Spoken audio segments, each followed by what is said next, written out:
identidad espiritual.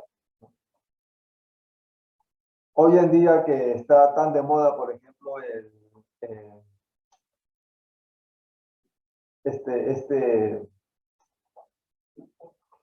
no, el TikTok no. No, la identidad de género. Vi a leer Primera de Juan 3, vi interesante o importante, mejor dicho, hablar acerca de la identidad espiritual. Y quiero disculparme una vez, la otra vez también fallé con Pedro, y hoy día también fallé con Pedro, le dije Juan 3, 1 y 2, y debió ser Primera de Juan 3, 1 y 2, ¿no? Pero yo le escribí mal en el mensaje, la cita bíblica. Es Primera de Juan, capítulo 3, versículos 1 y 2, como parte inicial del texto que vamos a ver hoy día.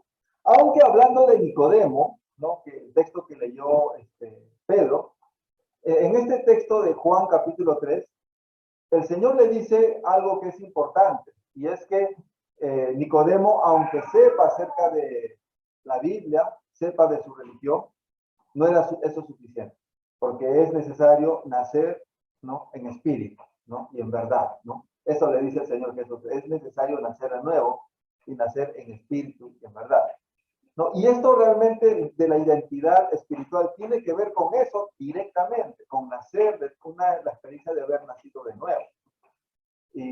Y vamos a ver esto hoy día. Hablando de identidad, ¿qué es identidad?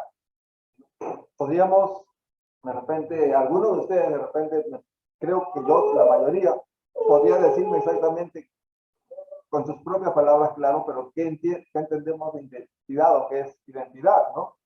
Y estamos hablando de un conjunto de características que tiene una persona que la definen como tal, ¿no? Y por eso la palabra yo soy tal cosa se hace tan importante en esta descripción de lo que es identidad, ¿no? Y recordemos un poco, hagamos una pequeña, vayamos un poquito al pasado, a la era moderna, en la que varios de nosotros los adultos hemos vivido y hemos salido para entrar después a la era postmoderna. Pero en la era moderna se caracterizaba por el materialismo y por la ciencia, ¿no? Y se pensaba que la ciencia, en esa época moderna, en esa era que ya pasó, se pensaba que la ciencia iba a dar solución a todo, iba a ofrecer la solución para todo, ¿no? Y aún en los dibujos animados me acuerdo que allí mismo se comunicaba como que la ciencia era pues lo que iba a hacer desarrollar a la humanidad, lo que iba a llevar a la humanidad a la perfección, digámoslo así, ¿no? Y basado en este pensamiento de esa era, se creía pues que el ser humano iba a seguir evolucionando hasta encontrar la perfección o hasta llegar a un nivel muy elevado de perfección, ¿no? Pero esto trajo problemas, porque la realidad era otra, se veía que el hombre no iba mejorando, sino tal vez hasta iba empeorando, ¿no? Y se veía que la ciencia no respondía a todo, había límites y habían cosas con las cuales con la ciencia no se podía solucionar o no se podía responder. Esto llevó a una frustración en muchos estudiosos, muchos científicos, en muchos filósofos, llevó a una frustración de tal manera que allí surgió justamente una reacción, una respuesta a eso. Y allí fue entonces que empezó a surgir la era posmoderna, que es justamente una reacción a esta frustración de la era moderna con la ciencia y el materialismo. ¿Y qué surgió con la era posmoderna que ahora estamos viviendo? Lo relativo, ¿no? El relativismo, ¿no? Y por ejemplo, una hija de lo que todo es relativo, ¿no? Por ejemplo, tenemos todos verdades, cada uno tiene su verdad, cada uno tiene sus derechos personales, individuales, y puede hacer con su vida lo que quiera. Todo ese pensamiento tiene que ver con la era posmoderna, ¿no? Y una de las hijas, como le dije, de esta era posmoderna es la que ahora se está llamando la deconstrucción, ¿no? Deconstrucción social, etcétera, ¿no? ¿De qué trata esta deconstrucción? Lo que enseña, ahora no voy a decir todo lo que enseña, solamente un aspecto de ella, enseñan a destruir todos los absolutos sociales que te han enseñado. ¿No? O sea, todo lo que te han enseñado, esto es así, esto es así, esto es de esta manera, eso, y sobre todo los jóvenes entienden de esto, uno dice, si yo quiero deconstruirme, voy a tumbar todo eso, ¿no? Y los adolescentes se sienten felices por eso, ¿no? Porque los adolescentes justamente lo que quieren hacer es tumbar todo lo que los padres, la familia o la sociedad les ha enseñado, para luego empezar a intentar construirse a sí mismo a su manera. Pero un detalle que la deconstrucción misma reconoce y enseña es que ese intento de formarse a uno mismo nunca va a terminar. O sea, nunca va a alcanzar una meta. La persona nunca va a terminar de formarse. ¿Por qué? Porque si la persona alcanza una meta, alcanza a algo completo, estaría contradiciendo, estaría yendo en contra de la deconstrucción misma, porque la deconstrucción misma está en contra de los absolutos, está en contra de la meta, está en contra de llegar a algo completo, ¿no? Entonces, puedo ver, concluyendo en esto, no puedo ver que las personas que sigan esta deconstrucción al final van a sentirse vacías y también frustradas, porque al final de sus vidas o al final después de buscar y experimentar muchas cosas, como enseña Eclesiastés, van a darse cuenta que su vida es vacía y que no alcanzó nada real. Porque lo que buscaban era algo de su propia imaginación, de su propia idea. Una de esas, la nieta, digamos, de la posmodernidad, que es la hija de la deconstrucción, es la identidad de género. En la identidad de género, por ejemplo, lo que se enseña o se dice es que uno, por ejemplo, yo, ¿no? Si es que siguiera esta identidad de género, yo, o la identidad sexual, yo puedo tener una inclinación o un gusto diferente a mi sexualidad física, ¿no? Pero también podría tener una identidad de género diferente a mis gustos sexuales. ¿Por qué? Porque esos gustos me lo enseñó la sociedad, ¿no? Entonces, puedo yo hacer cosas diferentes a la que me gusta, ¿no? Realmente esta idea puedo ver que genera muchos conflictos en la vida de la persona, y la persona va a querer ser así, va a querer algo, pero luego va a entrar en conflictos con su propia vida. Va a desear algo, pero luego se va a dar cuenta que es un vacío y que no va a llenar su vida, ¿no? Y esto es a lo que está llevando esta forma de pensar. Y entonces uno viendo, analizando esto, ¿no? Lo que trajo la modernidad, lo que trajo la posmodernidad, y qué es lo que dice Dios al respecto, qué es lo que dice la Biblia al respecto, ¿no? Y el capítulo 3 de Primera de Juan nos enseña algo muy especial, muy importante. Nos enseña acerca de la identidad espiritual. Yo le he puesto este título en respuesta, ¿no?, a estas identidades que la era moderna o la era posmoderna ha querido insertar en el ser humano, y decirles, no, esa no es la identidad que el hombre debe tener. La identidad que el hombre debería de tener es la identidad espiritual, la identidad que nos da Dios, o que nos ofrece tener Dios a los seres humanos. Entonces, en Cristo, la identidad materialista y la deconstrucción no encajan con el cristianismo. Así de simple, así de directo. En Cristo es la identidad espiritual. Y vamos a leer Primera de Juan, el capítulo 3, los versículos 1 al 2. Les voy a leer, dice: miren cuánto nos ama el Padre, que nos ha concedido ser llamados hijos de Dios. Y lo somos, dice. El mundo no nos conoce, porque no lo conoció a él. Versículo 2, amados, ahora somos hijos de Dios, y aún no se ha manifestado lo que hemos de ser, pero sabemos que cuando Él se manifieste, seremos semejantes a Él, porque lo veremos tal como Él es. Y es interesante en estos versículos, ¿no? Una de las cosas que dicen estos versículos que les acabo de leer es, dice allí, ser llamados hijos de Dios y luego dice, y lo somos, ¿no? Se enfatiza o se remarca ese hecho de ser hijo de Dios, ¿no? Y aquí se entiende que se está hablando de una condición propia, una condición que es característico del creyente nacido de nuevo, algo que en lo que está sumergido el creyente, ¿no? Y otras palabras que quiero remarcar también en estos versículos es cuando dice, nos ha concedido. Entonces, estas palabras nos están llevando a entender que este ser hijo de Dios no ha sido impuesto por Dios. O sea, Dios no nos ha obligado o nos ha exigido, sin que nosotros tomemos alguna decisión, hacernos hijos de Dios. Porque no todo el mundo es hijo de Dios, solamente aquellas personas que piden a Dios, Señor, quiero ser hijo de Dios. A esas personas Dios les concede ser hijos de Dios, tal como dice en este versículo y también en Juan el capítulo 1. No, luego dice en este versículo que acabamos de leer, el mundo no nos conoce porque no lo conoció a él. Y esto nos lleva a entender también un poquito acerca de cómo es que esta identidad espiritual, el ser hijo de Dios, es restrictiva. Se limita solo a los creyentes, no a todos.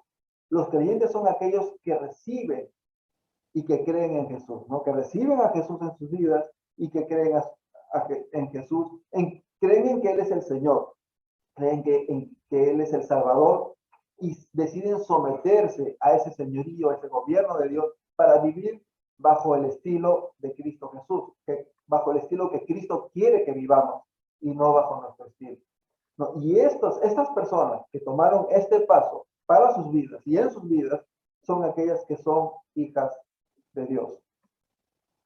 Y por último, estos versículos también nos dicen que cuando Él se manifieste, seremos semejantes a Él. Entonces, esta identidad espiritual tiene una meta, tiene un objetivo alcanzable, el cual se va a alcanzar. ¿Y cuál es? Ser como Jesús, ¿no? Y cuando Jesús venga en la llamada parucía, ¿no? La segunda venida de Jesús, cuando Él venga en gloria y resplandor, los que estemos muertos vamos a resucitar, o los que estemos vivos, aún si es que estamos vivos aún, cuando Él venga, lo cual cada vez parece más probable, vamos a experimentar una transformación de nuestros cuerpos y en ese momento es que vamos a ser perfeccionados y vamos a ser muy semejantes a Jesús, a nuestro Señor. Y allí vamos a vernos alcanzando o siendo guiados a alcanzar esta meta, ¿no? de nuestra identidad espiritual. El deconstruccionismo, como mencioné hace un momento, no puede llevarnos a alcanzar la meta, pero la reconstrucción que hace Jesús en nuestras vidas es un proceso paulatino, creciente, que al final va a llegar a la meta de haber reconstruido nuestras vidas, haber restaurado nuestras vidas totalmente.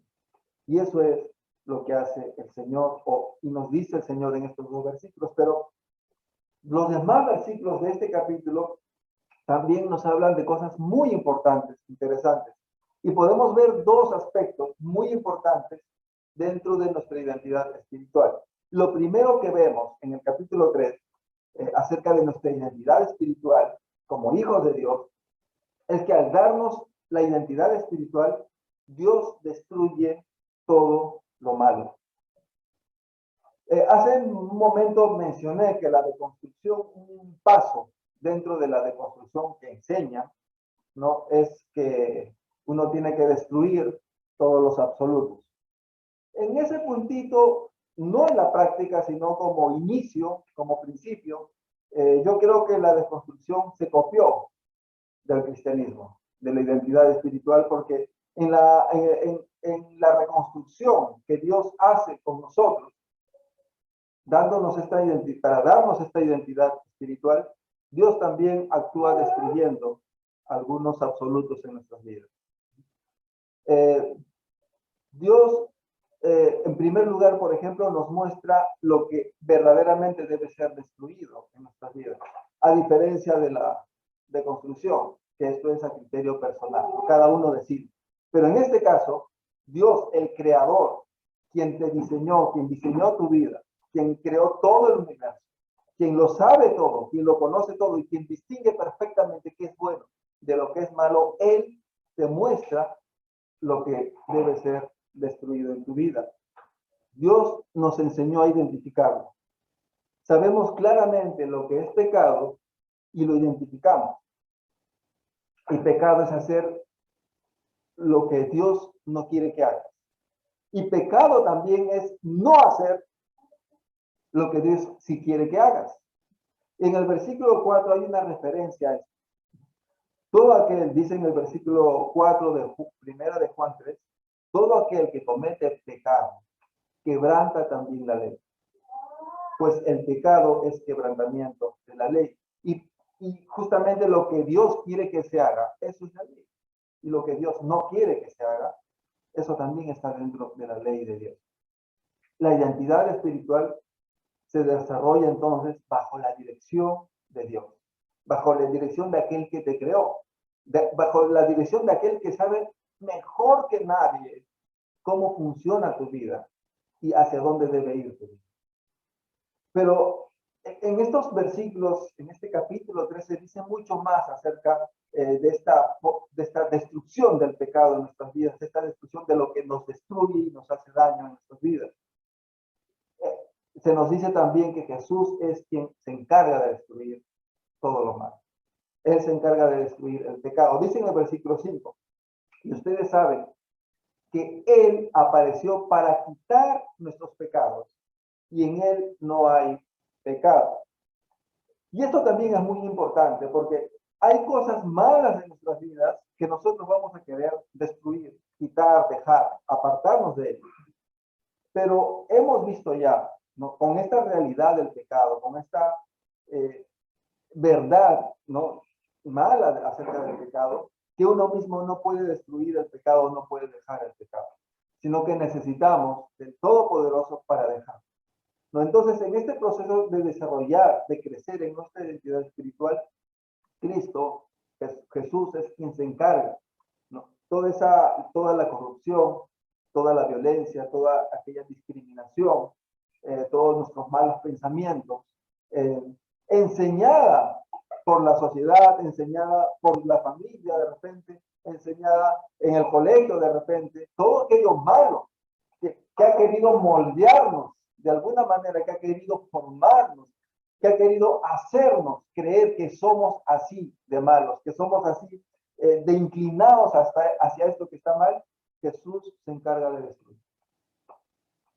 Todo concepto equivocado que tienes acerca de ti, todo concepto haciéndote de repente creer que eres inferior a otros, o que eres como un animal, como enseña la evolución, o que eres menos que otros, es toda baja autoestima, es quitado, es destruido por Cristo Jesús.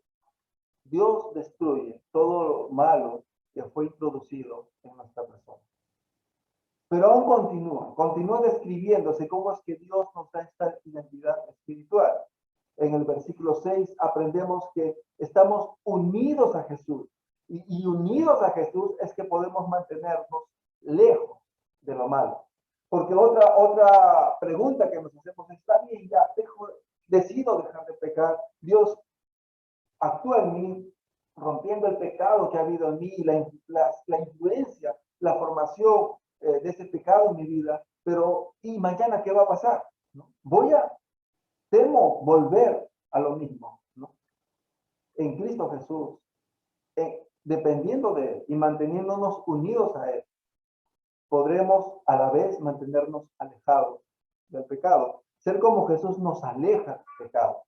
Si nos mantenemos unidos a Él, repito, si nos mantenemos pegados a Él, aprendiendo de Él para ser como Él, dependiendo de Él, no viviremos en pecado.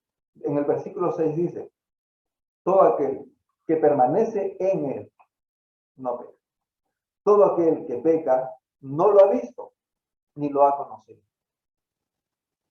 En el versículo 7, aquí encontramos otra verdad importante, y es que en Jesús aprendemos a vivir en justicia. No solamente aprendemos a alejarnos y mantenernos lejos de lo malo, de lo que nos destruye, de lo que nos daña, sino que también aprendemos a acercarnos y a hacer lo bueno, lo que edifica, lo que ayuda a los demás, lo que beneficia a los demás y también a nosotros.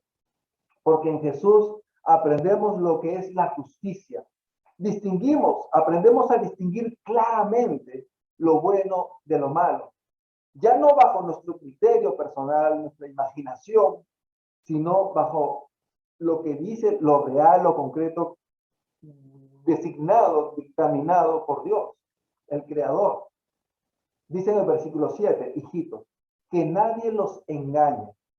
El que hace justicia es justo, así como Él es justo. Y está haciendo referencia a Jesús. O sea, gracias a que Él es justo, a que Jesús es justo, nosotros podemos también llegar a vivir practicando y haciendo lo que es justo.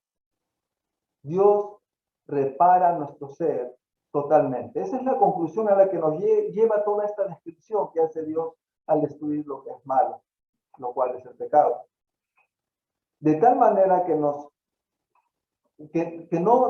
no queremos pecar y no buscamos pecar tampoco. ¿Por qué somos así? Porque Dios rectificó nuestro ser. Dios mejoró, cambió. Una ilustración que puede ayudarnos a explicar esto es la actual vacuna llamada ARN mensajero, ¿no? Que no es realmente una vacuna, es otro componente que se inserta en el cuerpo. Las vacunas contra el COVID, la mayoría de vacunas contra el COVID son ARN mensajero. Este químico, este producto sintético preparado, se afirma que es un compuesto que se inserta en tu cuerpo, ¿no? Y al entrar en contacto con tus células, de alguna manera, no la explico de manera muy sencilla, yo tampoco sé cómo es que esto ocurre, pero de alguna manera, esto que insertaron en tu cuerpo, enseña a las células de tu cuerpo para que produzcan una proteína en defensa de la enfermedad del COVID. Eso es lo que explica. ¿Hasta qué grado hace solo esto? No lo sé. ¿Hasta qué grado puede hacer otras cosas más? Tampoco, no lo sé. Pero esa es la explicación. Ahora, pensando un poco en esa acción, ¿no? De un producto que ingresa a tu cuerpo y le enseña a las células a defenderse de esta enfermedad y a rechazar esta enfermedad, ¿no? Y algo así, pero mucho mejor y de manera mucho más poderosa y maravillosa, hace Dios en nosotros. Por ejemplo, la palabra de Dios entra en nosotros, nuestro ser, llegando hasta lo más profundo. El Espíritu Santo habita en nosotros. Hay todo un cambio, una acción poderosa, no sé si decir paquete, pero hay, digámoslo paquete ya, pero es un paquetón de grandes bendiciones que Dios nos da de tal manera que nuestro ser, todo nuestro ser, incluyendo nuestro cuerpo, ¿no? En él se insertan muchas cosas que nos hacen capaces de alejarnos del pecado, ¿no? Nos dan esa potencia para rechazar el pecado. Y no solamente para eso, sino también para vivir adorando a Dios, para vivir siguiendo la voluntad de Dios. Y en el versículo 9 de Primera de Juan 3 dice, todo aquel que ha conocido a Dios no practica el pecado, porque la simiente, y esto es interesante, porque la simiente de Dios permanece en él. Y está hablando de una semilla, ¿no? Pero exactamente, esta palabra en griego es esperma, ¿no? O sea, es como decir, porque Dios insertó su código genético en ti, cambiando, modificando tu ARN espiritual, de tal manera que ya no vas a practicar el pecado. Dios realmente ha hecho un cambio genético espiritual, digámoslo así, tratando de explicar, porque el espíritu no tiene género. Pero, o sea, hay un cambio total en nuestro ser, ¿no? Y ese cambio total en nuestro ser, bueno, para bien, es el que llamamos, o al que vemos aquí en el capítulo 3, que nos lleva a tener una identidad espiritual, de ser hijos de Dios. Un hijo, ¿no? Naciendo de su madre, tiene pues los genes de su papá y de su mamá, ¿no? Y sus características físicas por eso se parecen mucho a las de su papá y su mamá. algunos más que el otro, a veces a algunos al del abuelo, pero entra, ¿no? Por el papá y la mamá, esas características. Bueno, nosotros al hacer hechos hijos de Dios, Dios modifica, digámoslo así, y hace nuestros genes espirituales, los modifica de tal manera que tenemos, como dice acá, la simiente de Dios en nosotros. Y es por eso, es debido a esa obra sobrenatural, milagrosa que Dios hace, que podemos dejar de ser practicantes del pecado. Una cosa es pecar involuntariamente o sin planearlo, planificarlo, y otra cosa es ser practicante del pecado, ¿no? El que practica el pecado es aquel que sigue al pecado y busca pecar. ¿No? Nosotros no seguimos al pecado ni buscamos pecar, pero tampoco podemos negar que pecamos, ¿no? Pecamos, no, pero no seguimos al pecado. Pecamos, pero no buscamos pecar. Es muy especial ver en este capítulo que Dios reconstruye la vida de una persona que le entregó su vida. Lo primero que se expone es que quita todo lo que es malo conforme a lo establecido por Él, el cual es el creador. Dios es el creador, Dios es santo y totalmente bueno. Y Dios hace esto en amor. No lo hace como un dictador soberano que te somete, te aplasta y te esclaviza. No lo hace desde esa forma. Lo hace en amor. El amor que nos tiene es totalmente bueno y perfecto. Y es en este amor que hace su obra reconstructora para darnos esta identidad espiritual de ser hijos de Dios. Y podemos decir con total confianza, soy hijo de Dios. Lo segundo que en este capítulo se dice, y es lo último también que vamos a ver, ¿no? Y es que al darnos identidad espiritual, Dios nos enseña a amar. Destruye el pecado en nuestras vidas, nos aleja del pecado en nuestras vidas, vivimos ya sin dejar de ser practicantes del pecado, pero ahora Dios inserta, nos pone, nos da y nos lleva, nos enseña a practicar, a vivir en el amor de Dios, en ese amor santo, limpio y verdadero. En el versículo 11 empezamos a ver acerca de esta verdad. Es una enseñanza inicial y fundamental que marca nuestra identidad como hijos de Dios, ¿no? Dice en el versículo 11, este es el mensaje que ustedes han oído desde el principio, que nos amemos unos a otros. Y lo interesante de esta palabra, desde el principio, es que abarca dos conceptos. Abarca el principio como algo cronológico, ¿no? Desde el comienzo que hemos enseñado esto. Pero esta palabra también abarca el otro concepto como principio inicial, como fundamento, ¿no?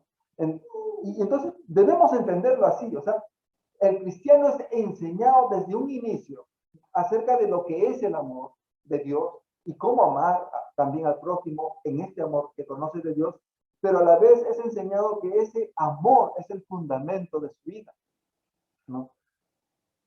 Por ejemplo, un texto evangelístico, ¿no? Que conocemos, que lo anunciamos, ¿no? Juan 3:16, de tal manera amó Dios al mundo.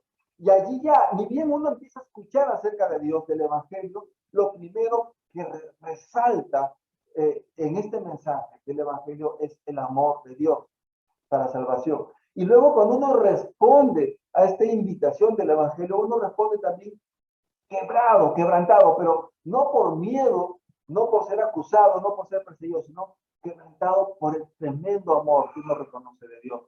Y uno responde diciéndole sí a Jesús, tampoco no por susto o por conveniencia, uno lo hace diciéndole, Señor, yo también te quiero amar como tú me has amado.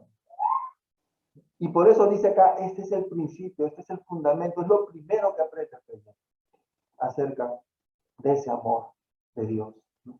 Dice en el versículo 11, este es el mensaje que ustedes han oído y desde el principio que nos amemos unos a otros. Y aquí aterriza este mensaje, ¿no? Del mandato, ámense unos a otros. Y también quiero remarcar también un poquito esto de aquí, cuando dice amémonos unos a otros, porque se está acá marcando una distinción entre lo que es el amor, por ejemplo, a Dios El amor a todos, el amor al prójimo, ¿no? En general a las personas, y el amor a la familia espiritual, el amor en la iglesia. Y aquí se está hablando de ese amor, el amor entre creyentes, entre hijos de Dios. Pero ¿por qué va a ser diferente el amor en la práctica y en el ejercicio práctico de la vida diaria? Sí es diferente. Hay, digámoslo así, entre comillas, amores diferentes. Nuestro amor a Dios se pone en práctica y se demuestra o se muestra, mejor dicho, de una forma diferente al amor a otras personas, ¿no? El amor a otras personas va a ser diferente que el amor que yo ejerzo de forma práctica en mi hogar, en mi familia. Tienen características diferentes. Y solamente quiero explicar un poquito esto. Por ejemplo, yendo al amor entre la familia y la gente de la calle, ¿no? En el amor del hogar, de la familia, ¿no? El trato que voy a hacer con mis hijos, por ejemplo, la, la muestra de afecto, por ejemplo, que voy a dar a mis hijos, no lo voy a mostrar igual a las demás personas. Ese interés por mi hijo, por su vida de mi hijo, no va a ser el mismo que las demás personas. Voy a estar interesado en el bien de las otras personas, voy a aconsejar a las otras personas, pero no va a ejercerse de la misma manera que es con un hijo.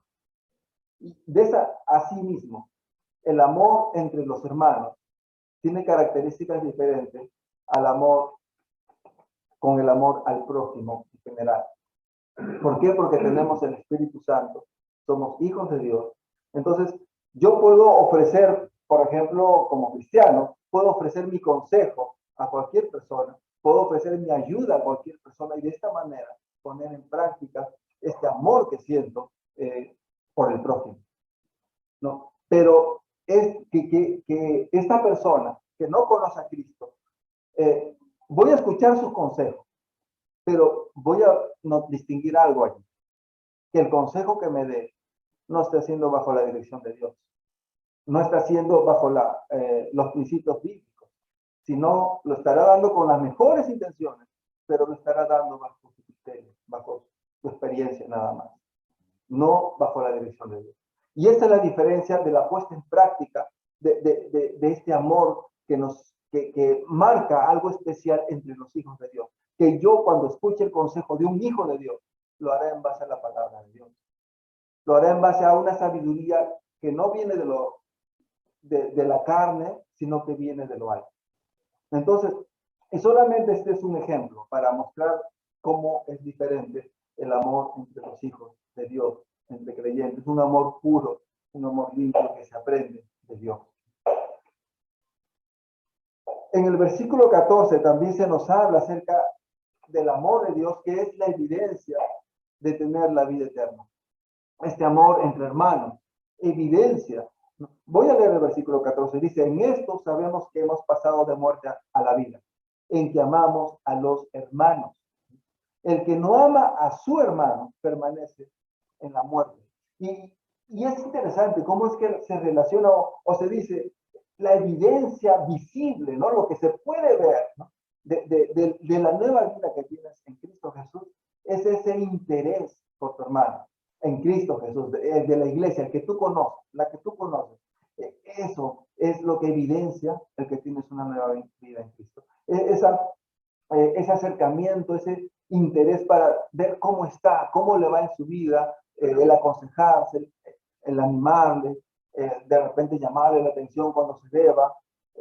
Toda esa entrega por el bien del hermano estará anunciando la vida que uno tiene en Cristo Jesús.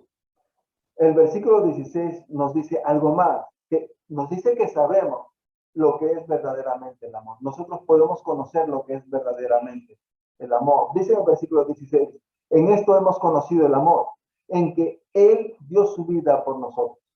Así también nosotros debemos dar nuestra vida por los hermanos. Y esa es la forma en la que llegamos a conocer al amor, al conocer la obra salvífica de Jesucristo, y aprendemos nosotros también, bajo este principio, a entregarnos por el bien de nuestros hermanos. entregar nuestro tiempo, nuestro esfuerzo, nuestro servicio. Y esto es uno de los motores o de los impulsadores de por qué se sirve en la iglesia, por qué se sirve al Señor. Porque queremos que nuestros hermanos sean bendecidos. Y por último, en el versículo 18, acerca del amor, dice que el amor verdadero es en hechos, o sea, en actos. El amor falso es solo un sentimiento. El amor falso y socialmente anunciado es egoísta y es pasajero. Pero el amor verdadero, y esto no tiene nada que ver con el amor verdadero de Frozen o algo así, ¿no? El amor que es realmente verdadero, ¿no? El que aprendemos de Dios es una convicción que permanece. Es de entrega real y es permanente. Dice en el versículo 18, hijitos míos, no amemos de palabra ni de lengua, sino de hecho y en verdad. Para concluir, quiero volver a leer primera de Juan 3, 1 y 2. Miren cuánto nos ama el Padre, que nos ha concedido ser llamados hijos de Dios. Y lo somos. El mundo no nos conoce porque no lo conoció a Él. Amados, ahora somos hijos de Dios. Y aún no se ha manifestado lo que hemos de ser, pero sabemos que cuando Él se manifieste, seremos semejantes a Él, porque lo veremos tal como Él es. Tenemos una identidad espiritual. ¿Cuál es? Es que somos hijos de Dios. Donde nuestro ser fue limpiado del pecado y conocemos el amor de Dios, donde en consecuencia amamos de esta manera. La identidad espiritual que tenemos nos pone en armonía con nuestro Creador. Tenemos comunión con Dios. También nos pone en armonía con nuestros hermanos, que son también hijos de Dios, porque los amamos y ellos nos aman. Y también nos pone en armonía con nosotros mismos, incluyendo nuestros cuerpos. La identidad espiritual que tenemos se caracteriza por una vida plena que sí se alcanzará, ¿no? Sí lograremos, sí, mejor dicho, sí Dios nos hará lograr alcanzar esta meta, una meta clara, ser como Jesús. La identidad espiritual que nos da Cristo es superior a la identidad que ofrecía la modernidad materialista y también es, y esta modernidad materialista era pesimista, por cierto, y también es superior, totalmente superior a esta identidad que ofrece la era posmoderna, subjetiva y relativista. La identidad espiritual que nos da Cristo se basa en la verdad. Sigue la verdad y es en verdad. Vamos a orar un momento. Señor, te damos gracias por tu palabra, porque en ella encontramos respuesta a verdad, o encontramos la respuesta y verdades esenciales para nuestra vida. Te damos gracias, Señor, porque tú nos muestras, tú nos enseñas cuál es nuestra identidad como creyentes, como seguidores tuyos.